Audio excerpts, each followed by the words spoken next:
नमस्कार, GK GS मंथन channel में आपका स्वागत है। मैं पप्पू सर। आज 2 अक्टूबर महात्मा गांधी का जन्मदिन। पिछले 2000 वर्षों के महान व्यक्तित्व में से एक महात्मा गांधी। जब भारत 21वीं शताब्दी में प्रवेश किया 2000 ईस्वी में, तो बीबीसी यानी ब्रिटिश ब्रॉडकास्टिंग कॉरपोरेशन एक दुनिया भर में सर्वे करवाया कि पिछले 2000 वर्षों के दुनिया के सबसे महान व्यक्ति कौन। उस सर्वे में विश्व के सबसे महान व्यक्ति में 1 नंबर पर आए अल्बर्ट आइंस्टीन और 2 नंबर पर 2 व्यक्ति आए, एक अमेरिकी राष्ट्रपति एफडी रूजवेल्ट और दूसरा महात्मा गांधी। लेकिन मेरी नज़रों में महात्मा गांधी पिछले 2000 वर्षों में विश्व के सर्वश्रेष्ठ व्यक्तित्व हैं, सबसे महान व्यक्ति हैं जिनका दखल सभी क्षेत्रों में था।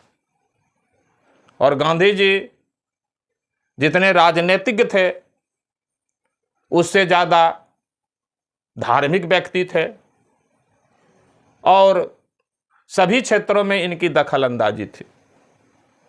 आज उनका जन्मदिन है, उनको शत शत नमन।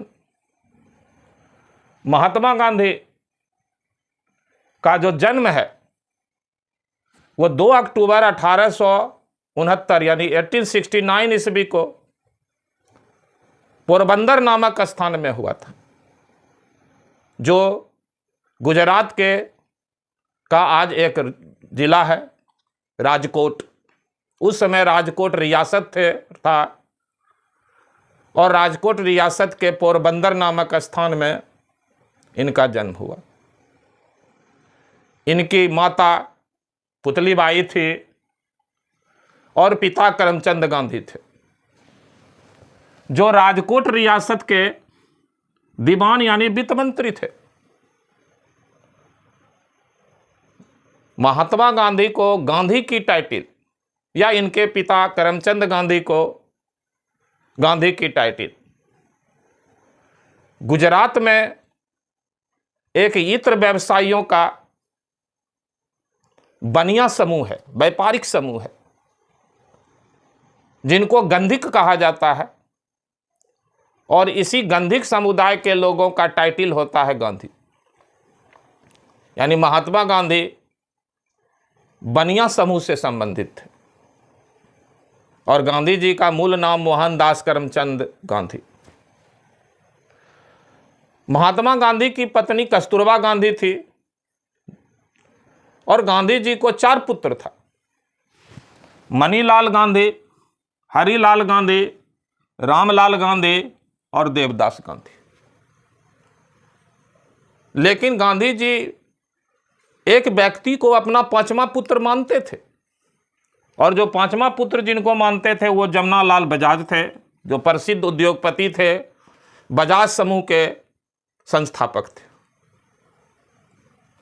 गांधी जी की जो स्कूली शिक्षा थी ये अल्फ्रेड हाई स्कूल राजकोट में हुआ और गांधी जी की कॉलेजी शिक्षा सांबल दास कॉलेज भावनगर गुजरात में हुआ। तो गांधी जी की जो कॉलेजी शिक्षा है वो सांबल दास कॉलेज भावनगर गुजरात में, और गांधी जी वकालत की शिक्षा यानी बैरिस्ट्री की शिक्षा लंदन विश्वविद्यालय से प्राप्त किए इंग्लैंड में। और महात्मा गांधी पर 2 पुस्तकों का सर्वाधिक प्रभाव पड़ा। जो 2 पुस्तकों का सर्वाधिक प्रभाव था वह एक श्रीमद् भागवत गीता था और दूसरा अनटू दिस लास्ट। जो अनटू दिस लास्ट पुस्तक है वो रस्किन की पुस्तक, और रस्किन की यह पुस्तक अनटू द लास्ट विश्व के महानतम पुस्तकों में से एक माना जाता है। और गांधी जी के व्यक्तित्व पर 2 व्यक्ति का सबसे ज्यादा प्रभाव पड़ा, एक माता पुतलीबाई का और दूसरा रूस के लियो टॉल्स्टॉय का। लियो टॉल्स्टॉय को महात्मा गांधी महर्षि कहकर के संबोधित करते थे। और लियो टॉल्स्टॉय की एक विश्व प्रसिद्ध पुस्तक है war and piece. Gandhi ji को महात्मा कह करके रविंद्रनाथ टैगोर ने पुकारा, गांधी जी को बापू कह करके जमनालाल बजाज ने पुकारा, और महात्मा गांधी को राष्ट्रपिता कह करके सुभाष चंद्र बोस ने पुकारा। इसके अलावे गांधी जी का एक लोकप्रिय नाम था साबरमती के संत, और गाना भी है, दे दी हमें आजादी बिना खड़ग बिना ढाल, साबरमती के संत तूने कर दिया कमाल।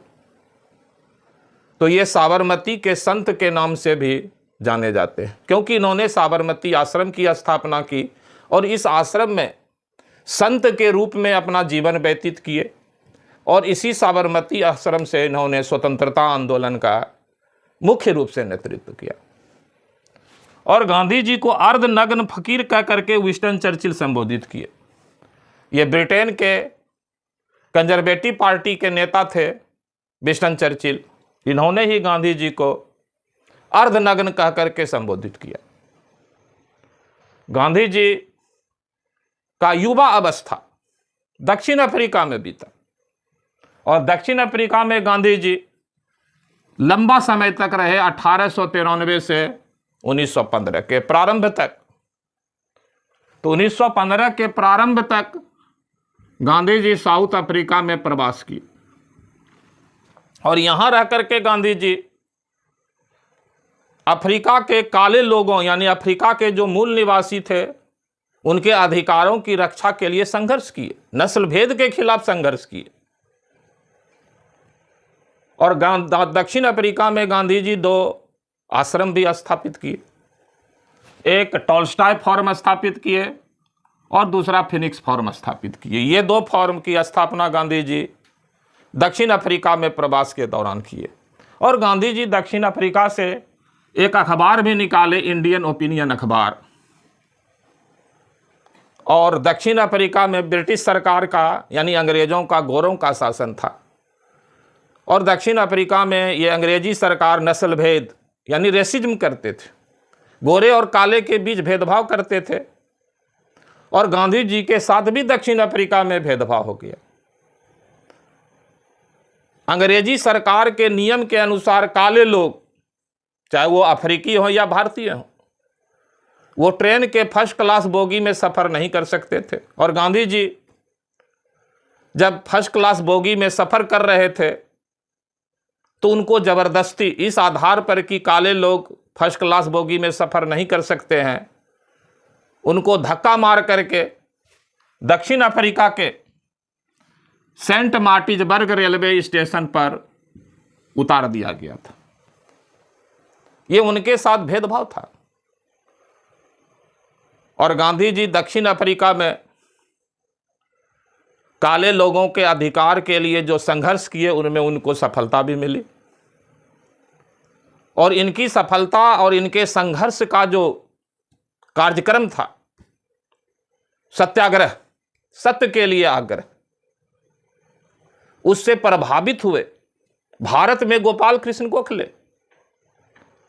और गोपाल कृष्ण गोखले उनसे मिलने के लिए दक्षिण अफ्रीका गए थे। हालांकि गोपाल कृष्ण गोखले को महात्मा गांधी ने अपना राजनीतिक गुरु बना लिया। महात्मा गांधी फाइनली 9 जनवरी 1915 ईस्वी को भारत आए, और 9 जनवरी के तारीख को ऐतिहासिक बनाने के लिए स्वतंत्र भारत की सरकार ने अप्रवासी भारतीय दिवस 9 जनवरी को घोषित किया। और भारत सरकार प्रतिवर्ष 9 जनवरी को अप्रवासी भारतीय दिवस मनाती है, जो अब प्रवासी भारतीय दिवस के रूप में जाना जाता है। और 7 से 9 जनवरी को प्रवासी भारतीय दिवस सम्मेलन का आयोजन करती है। गांधी जी भारत में 2 आश्रम स्थापित किए, एक गुजरात में के अहमदाबाद में साबरमती नदी के किनारे साबरमती आश्रम का स्थापना किए 1916 ईस्वी में, और दूसरा महाराष्ट्र में वर्धा नदी के किनारे वर्धा आश्रम की स्थापना की। तो साबरमती आश्रम और वर्धा आश्रम महात्मा गांधी के द्वारा स्थापित किया गया भारत में आश्रम है। और भारत में रह करके गांधी जी ने 3 अखबार का संपादन किया। हरिजन अखबार निकाले, यंग इंडिया निकाले और नवजीवन निकाले। ये गांधी जी का भारत में 3 अखबार का संपादन। और गांधी जी को उपाधियां भी बहुत मिली हुई थी, जिसमें ब्रिटिश सरकार ने प्रथम विश्व युद्ध में गांधी जी के सहयोग के लिए उनको कैसरे हिंद की उपाधि प्रदान किया। प्रथम विश्व युद्ध में सेना में भर्ती करने के योगदान के कारण उनको सेना में भर्ती करने वाला सार्जेंट कहा गया। और जब 1946 में पाकिस्तान की मांग को लेकर के मुस्लिम लीग के द्वारा प्रत्यक्ष कार्यवाही दिवस मनाया जा रहा था, देश में भीषण सांप्रदायिक दंगा चल रहा था और इस दंगा को ब्रिटिश सेना और पुलिस रोकने में असमर्थ थी। लेकिन गांधी जी ने इस सांप्रदायिक दंगा को रोकने में महत्वपूर्ण भूमिका निभाया और इसी कार्य के लिए वायसराय लॉर्ड माउंटबेटन ने महात्मा गांधी को सीमा पर का अकेला सिपाही, 1 मैन बाउंड्री फोर्स की उपाधि प्रदान की। और कहा माउंटबेटन ने कि जिस काम को 50,000 हथियारबंद सिपाही नहीं कर सके, उस काम को गांधी ने अकेला कर दिया। उन्होंने देश में शांति स्थापित कर दी। गांधी जी का व्यक्तिगत जो प्रयास था आंदोलन भारत में, उनमें सबसे पहला था चंपारण सत्याग्रह 1917 में 3 कठिया भूमि व्यवस्था के विरुद्ध। दूसरा था अहमदाबाद मिल सत्याग्रह 1918 और तीसरा था खेरा सत्याग्रह 1918 और चौथा था व्यक्तिगत सत्याग्रह 1940।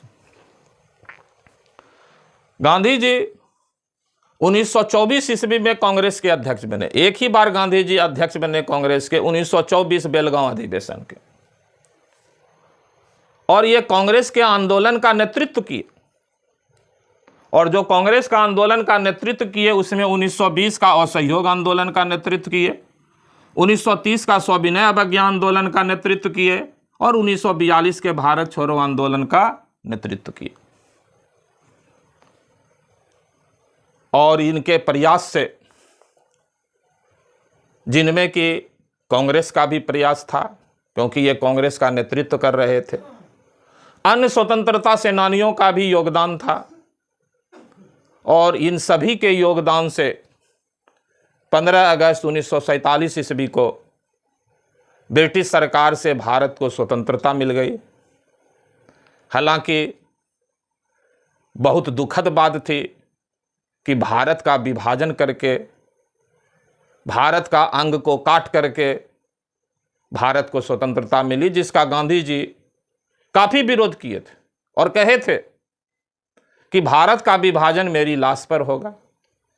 लेकिन शायद गांधी जी का महत्व इस समय तक कांग्रेस के अंदर कम हो गया था और उनके विरोध के बावजूद भी देश का विभाजन हुआ, भारत का बंटवारा हुआ और 15 अगस्त 1947 को भारत को स्वतंत्रता मिली।